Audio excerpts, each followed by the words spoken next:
So you have a regular credit card and right now, nag-iisip ka ng kumuha ng second credit card mo. Ang tanong, sa dami ng pagpipilian, hindi mo alam kung anong magandang second credit card yung kukunin mo. Right now, you're in a unique position, no? Kasi mas madali na para sa'yo ma-approve for another credit card kasi meron ka ng credit history with your first ever card. But since sobrang daming pwedeng pagpili ang credit card, nalilito ka na ngayon, anong magandang credit card yung magandang sunod mong kunin. Good news, no? Kasi dito sa video na to, I will help you filter out yung mga credit cards na maganda for your second credit card. My first ever credit card is East West Bank. Then, the second credit card ko is a Metrobank credit card. Actually, Garrett, no, after a year na ginagamit ko si East West Bank. And fortunately enough, until now, gamit ko si Metrobank credit card and ngayon meron na akong 3 credit card with Metrobank. The second credit card is actually more important than you think, no? Kasi syempre, that will serve as your secondary or alternative credit card. Kapag yung primary credit card mo, yung first credit card mo is na max out na o kaya na decline o kaya may problem, then you will have your second credit card for backup. Pero bago natin simulan, no, yung pag-uusap natin paano pumili ng second credit card, kung hindi ka pa nakakapag-subscribe dito sa channel natin, of course, no, i-click nyo na yung subscribe button and syempre, hit the like button and the bell icon para ma-notify ka pag may mga bagong videos. So, paano nga ba natin i-filter out yung mga credit cards para makuha natin ano ba yung magandang next credit card for us? We can actually filter out credit cards by different types of benefits na binibigay nito. So, for example, rewards ba yan? Cashback ba yan? Miles ba yan? O kaya wala ba yung annual fee? Pwede rin doon sa category na mas pinofocus yung credit card. For example, groceries, shopping, dining, utilities, at iba-iba pa. Of course, pwede rin nating filter out through banks. So, iba-ibang bangko katulad ng BPI, BDO, Metrobank, at iba-iba pa. The key is always to focus on your usage. Saan mo ba ginagamit yung credit card mo? Kasi by doing that, mamimake sure mo na bawat spending na ginagawa mo, meron kang credit card na pwedeng gamitin to maximize that spending. So, first filter is the type of benefit na binibigay ng isang credit card katulad ng sinabi ko kanina. So let's say for example, your first credit card is a rewards credit card katulad ni BPI Rewards Credit Card. If you already have a rewards credit card katulad ni BPI Rewards Credit Card, mas ideal siguro na yung susunod mong credit card is hindi na rewards credit card. It can be a cashback credit card, it can be a travel credit card, o kaya yung mga no annual fee na credit card. Most rewards credit cards are focused on dining and shopping, while cashback credit cards are focused naman sa mga groceries,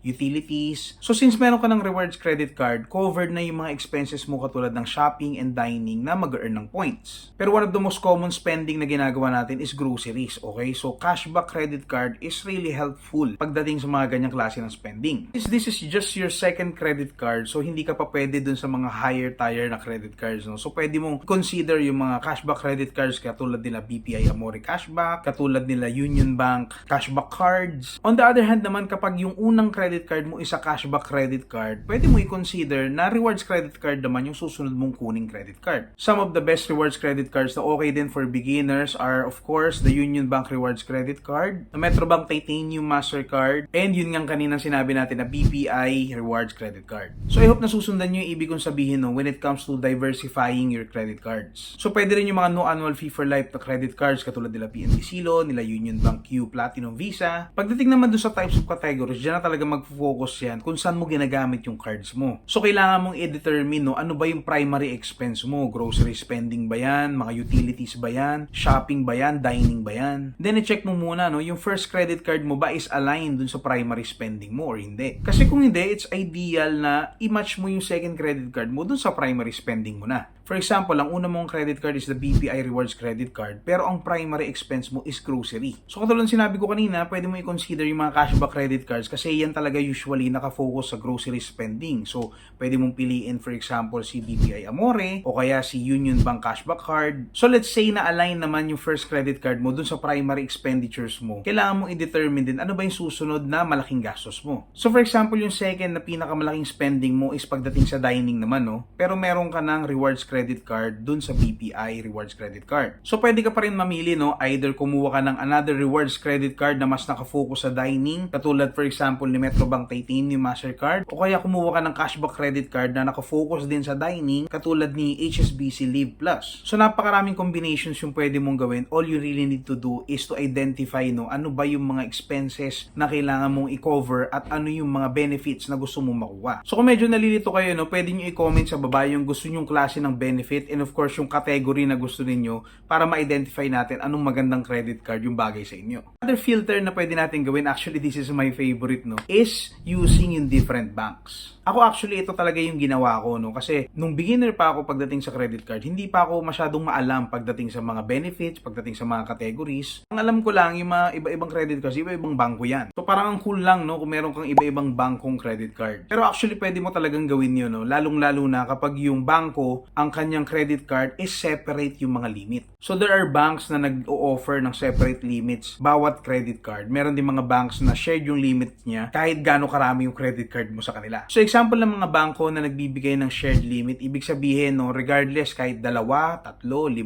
credit cards yung meron ko sa kanila, iisa lang yung sinishare na limit nung lahat ng credit card na yon. Ito yung mga bangko like BDO, Security Bank, BPI, I think East West. On the other hand, yung ibang bangko naman nagbibigay sila ng separate limit. So ibig sabihin, bawat isang credit card mo, hiwalay-hiwalay yung mga credit card limit ng mga yon. So ano yung mga example ng mga bangko na nagbibigay ng separate limit? So isa na dyan si Metrobank, isa na dyan si Union Bank, isa na dyan si RCBC. Bakit mas pabor ako dun sa separate limit? Okay? Kasi number 1, yung separate limit, mas malaki yung credit card limit mo in total. Imagine mo if you have 2 credit cards, for example, sa Union Bank, each has 20,000 pesos. That's a total of 40,000 pesos in credit card limit. Compared mo, for example, sa BDO credit card na binigyan ka initially ng 20,000 pesos, nag-apply ka for another card, na-approve ka, your credit limit will still be 20,000 pesos. At this time, mag-share na sila. Tapos, hiwala yung annual fee nila. Kaya ako, isa sa ginagawa kong trick, for example, gusto kong magpataas ng credit card limit. Instead na mag-apply ako for increase in credit card limit, nag-a-apply ako ng another credit card dun sa bangko na merong separate limit. Normally kasi, ang bibigay sa'yo ng bangko is almost the same nung ibang credit card limit mo. So kung medyo mataas na yung ibang credit card limit mo dun sa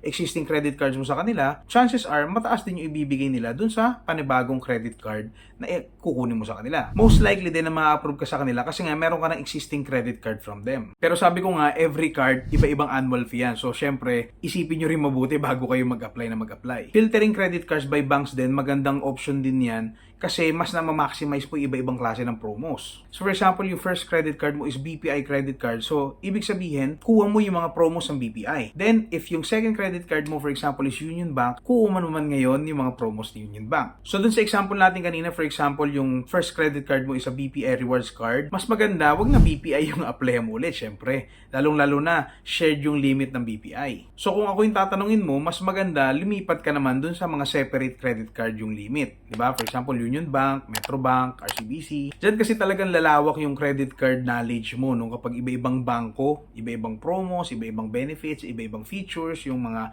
nakukuha mo. Maganda rin yun, for example, nagkaroon ng problema yung bangko, like yung BPI, nagkaroon ng problema. So, ibang bangko naman yung credit card mong isa, pwede mo siyang gamitin. Isa pa pala yun, no? Kunyari, Mastercard na yung credit card mong isa, baka mas maganda, Visa naman yung kunin mo dito sa pangalawa. Although hindi naman na ganun kalaking consideration yun, pero pwede nyo rin yung isipin. So again, in choosing your second credit card, focus on your spending, no? Focus kung saan mo gagamitin yung credit card. Sabi ko nga, nasa unique position ka na mas madali na sa'yo makapag-apply, mas madali na sa'yo ma-approve kasi nga may existing credit card ka na. So, pwede ka na makapamili kahit papano. So, you really have to choose wisely, no? So, kung ako ang tatanungin, ang pipiliin ko palagi yung mga walang annual fee. Pero ang kagandahan ngayon, maraming credit cards naman na ngayon yung mga nagbibigay ng promo na no annual fee for life. Kaya kung interested kayo mag-apply for your second credit card, actually kahit first, third, fourth, check nyo yung link natin sa description, no? Link yan ng Moneymax na pwede ka mag-apply sa iba't ibang credit cards katulad ng Union Bank credit cards, Metrobank credit cards, BPI credit cards, at kapag na-approve ka, pwede kang makakuha ng welcome gift. So yun lang guys, no, I hope marami kayong natutunan dito sa video na to. If you like this video, please hit the like button and of course share this to your friends. Again, ipopromote ko yung ating Noy Finance private group sa Facebook, no? So bisitahin nyo, and kung gusto nyo mag-join, pwede kayong magtanong doon ng mga